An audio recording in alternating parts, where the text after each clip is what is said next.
Hi, YouTube. Tuka here with some more thoughts for you. Today, I wanted to discuss the war in Iran, particularly the Doomerism coming from the left and other criticisms. So this is just a representative video, although I will link it for you just so you have an example. But pretty much everyone who's against the war is pretty much making the same argument. Alrighty, so let's start. Let's start off. Let's start it off first. So the first argument that they have is that the war will end with a more hardline anti-American conservative in charge, or maybe not conservative. Let's say religious fanatic in charge. For example, they bring up that the replacement of Ayatollah Khomeini will just remove the fatwa for nuclear weapons, and will actually be more against the Americans. Okay, so here's why this is impossible. Now, for a war to end, both sides have to agree that the war will end. Or one side is so powerful that it will just leave and the war will end if it leaves the field. For example, the war with Houthis. The Houthis isn't there's no ceasefire. The Houthis just said that the America just said that okay, we're not gonna accomplish our objectives, so we're just gonna leave. And that was it. Now, in this case, it's been 24 hours and Khomeini is dead already. It looks like he was replaced by another Ayatollah. There's been some reports, not confirmed, that Ayatollah is dead. So, on the Iranian side, if you're an Ayatollah that's against the Americans, why would you why would you make peace with the Americans if you're more hardline than Khomeini? Uh, if you're more hardline than Khomeini, you probably don't care about your country anymore anyway. You don't care that the cities are being bombed. You don't care that all of your infrastructure is going down. You don't care about any of that. All you care about is outlasting the Americans. Now, if you're an American, why would you care? Why would you want somebody like that to remain in charge? Especially since you're going to be evaluated on on uh, on whether this war is successful or not by whatever government remains here. So it's impossible for that scenario to happen because number one, the Iranians will not agree to peace, and because they're more hardline. Number two, America will just keep killing ayatollahs until they get a friendly one. So the most likely end of this war is that there'll be 10 or 20 dead ayatollahs, and eventually an ayatollah will come that will say, "Oh, America's fine," blah blah blah blah blah, and then peace will happen. All right. So second, the U.S. will run out of defensive stuff faster than the Iranians can. Uh, I will acknowledge that in this current state of war that we're in this current technological state of war, it's a lot easier to be on the offensive than on the defensive because it costs a lot to make missiles, uh, to shoot down drones, than it is to send the drones in the first place. I think the cost thing was $30,000 for a drone that can attack, and $1 million for a missile. So the defender obviously has to take some losses. Now, on the other, just as an aside, we're moving to a next technological phase already with Dragonfire and Iron Beam, where lasers will be the ones shooting down the drones instead of missiles. So each shot will cost like $3 to $5. So in that situation, the defender has the advantage again. But that's just an aside. So it is true that that at a certain point, the U.S. may run out of defense weapons more than the faster than the Iranians will. However, that is tempered by a few other things that we have to consider. Number one, the Iranians are not defending at all. I think in the entire war, they shot down one plane, so that may be their defensive accomplishment. The kills that they had, the three American kills, that was an attack on an American base. So there's no defense at all. So If the US sees any launchers, if the US sees any missiles, if the US sees anything at all, or even just a barracks or something, the Americans will hit it. That means that in addition to the natural expenditure of war, the Iranians are also losing stuff due to damage, whereas the Israelis are only expending stuff. Now, I think that there's also a misconception here. If we were to replace Tel Aviv with, let's say, California, like that's for or San Francisco, whatever. So let's say you magically teleport San Francisco there, and you put them under attack for like 24, 48 hours, pure missiles. I guarantee you the U.S. will surrender. Why? Because the population is not used to it, and Americans are generally not used to being attacked. That's why. So that means that, but that's why Americans are not the one in the front line. So the only way you can actually get to Americans in this case are through the bases, which have mostly been evacuated, and through the ships, which are generally hard to hit. So the people you're gonna be generally hitting is number one, the economic structures of the various Saudi states, and number two is Israel. Now Israel on its own sees this as an existential war as well. This is essentially the culmination of October 7 for them. So October 7 started with beating back the Palestinians, then his Hezbollah, then the Houthis. Now they're on to Iran. So this is like pretty much all of their enemies in one fell blow. The Israelites right now have a very high tolerance for pain. I guarantee you, if we shut down their economy for a month for this, they will not care. It's gonna suck, but they will not care as long as you can get rid of Iran in the process. That's fine for them. So Israel is not gonna break. United States will break before Israel does, and that's by killing one or two servicemen here and there. All right, so that's all.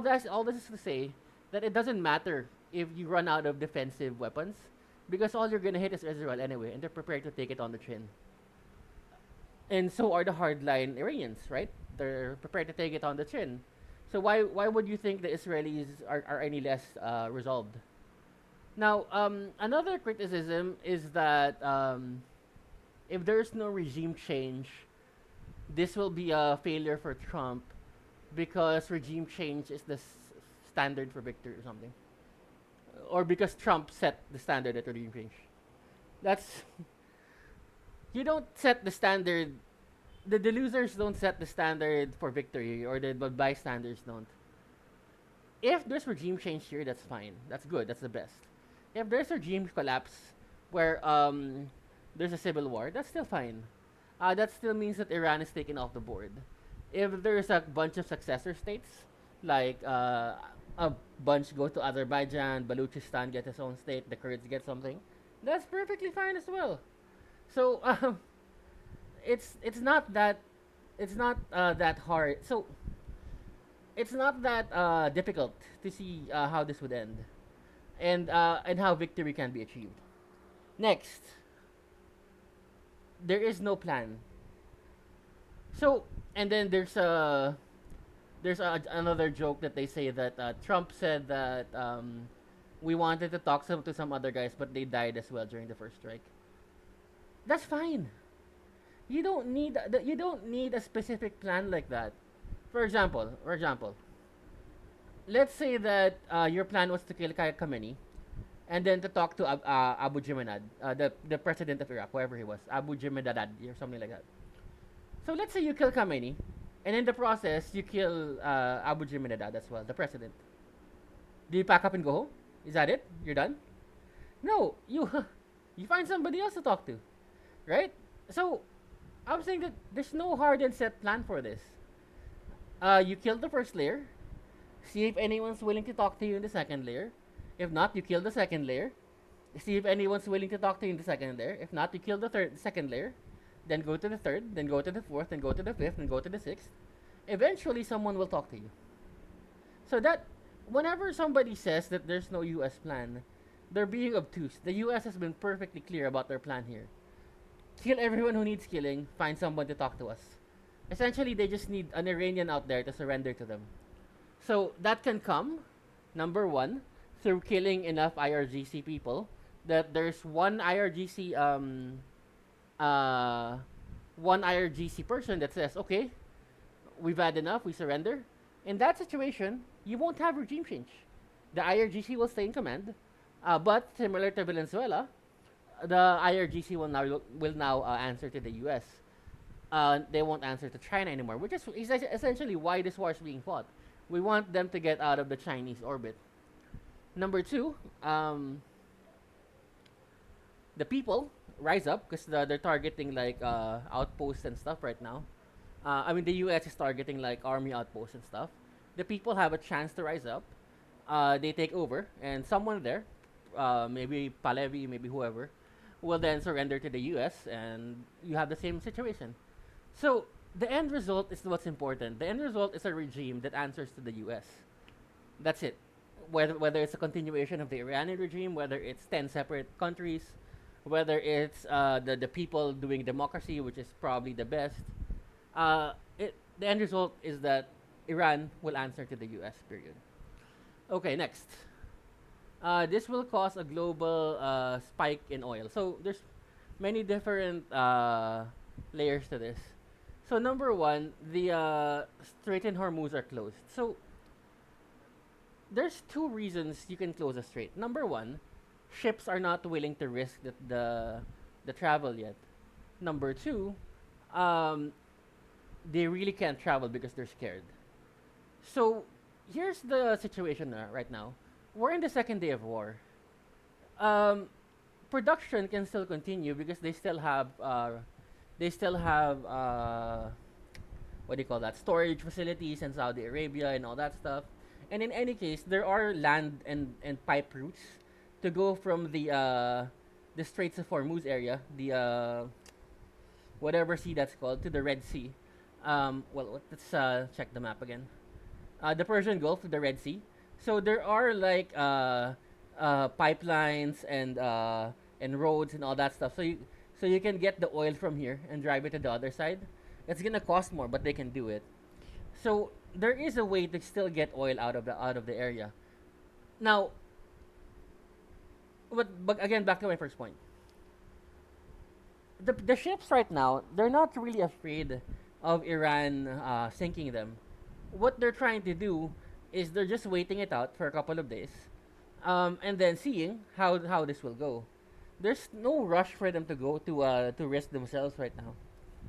Okay, now there are certain companies that have said that we won't be going there anymore, and that's fine because they haven't gone there yet.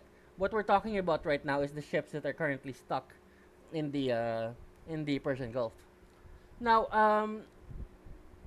it was said that oil prices will rise, etc., etc. So the first things the first thing to remember here is that please look at the map here. There is no route from the Persian Gulf to Europe. You have to go through land, which is more expensive, to the Red Sea, which means that the oil from the Persian Gulf does not go to Europe. It goes to Asia. So the countries that are gonna be hit by this is China, Japan, South Korea, Philippines, and other countries like that. Now, at this point, you'd say that oil prices are fungible. If an oil price increase happens in China, it will also affect the American oil prices because they have to get it from a common market. That is a bit true, a bit not true, but I just want to say that if the U.S. wanted to, it can be self-sufficient in oil, and it can even get different types of oil from Venezuela because it's essentially a U.S. colony right now. Now, what will prevent the rise in oil? The U.S. is interested in keeping prices low. China is interested in keeping prices low. U.S. has 700 million barrels of oil in the Strategic Petroleum Reserve. China has around 1 billion barrels of oil in the SPR, in their SPR. So both countries will be releasing barrels of oil to stabilize the price. So in any case, the prices are not gonna rise that high because both countries are there. Not to mention the Aramco and the rest already increased supply on their own. And this is actually factored in by the market, which is why despite so a lot of people are saying we're gonna see $90 of barrels of a barrel of oil or something. This is why you're only seeing increases of like 2% 3%, because everybody knows Iran is not really a threat despite what they say. Alrighty, next, how does this benefit the American people? Okay, so a lot has been said about how this benefits America. I could say that America has a a huge standard of living upgrade because they're living in the center of empire, and keeping Iran in line moving them away from China will contribute to the stability of that empire. I could say that, but people might not understand it. But that's a definite advantage. So number two, if you want an economic argument for this, now I personally believe, and you should have another video of me saying this, is that manufacturing will not come back to the U.S. However, if you believe manufacturing can come back to the U.S. With favorable circumstances, please realize that one of the reasons why Chinese manufacturing is so competitive, because they get oil, their fuel, which is a component of manufacturing, from sanctioned countries, Iran, Russia, etc., etc. So they get their oil on the cheap, while U.S. pays full price for oil. So if you want American industry to be more competitive with Chinese industry, then you have to remove that price differential, which is why you remove places like Iran and Russia and have them sell oil to China at market prices.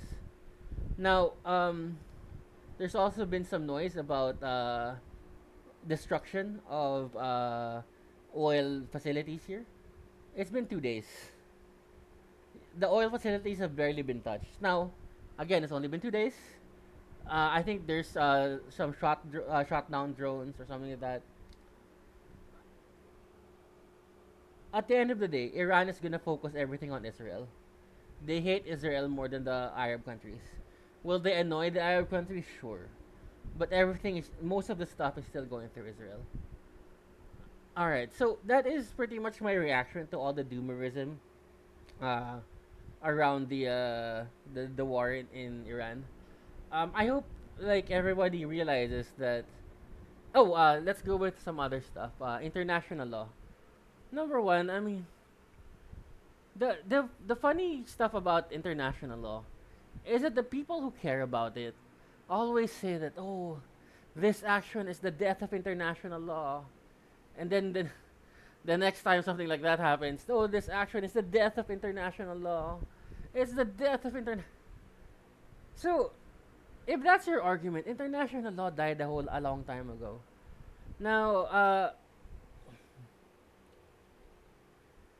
uh, international law is not followed because the covenant of laws is not established. Okay, what do I mean? Why do you follow a regular law? Forget about international law. Why do you not murder your neighbor? Number one, police is gonna catch you, so there's punishment. Number two, you're gonna go to jail, so there's retribution. Number three, you can be killed as well. And number three, there's like deterrence because a lot of stuff is gonna be taken away from you. So there's you gave up your right to the law, in this case domestic law, not to kill somebody. In exchange, domestic law says I will protect you from it because you gave up your right to do it to me. Who protects anyone in international law? Um, Palestine attacked Israel in October 7. Everyone agrees that was a violation of international law. Who protected Israel? Did uh did the guardians of international law, Europe, send an army to Israel to release the captives or the hostages? No, Israel had to do it themselves. See, if uh, if international law experts want international law to be taken seriously, then it has to be an argument for both sides. You have to tell me why it's good for me to why I should give up my rights to international law, and what international law will do to me. Okay, number two, or I mean, I don't know what number we are right now.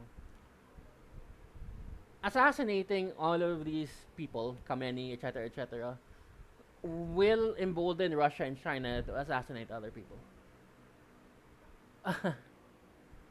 Russia already tried to assassinate Khamenei. I mean Zelensky.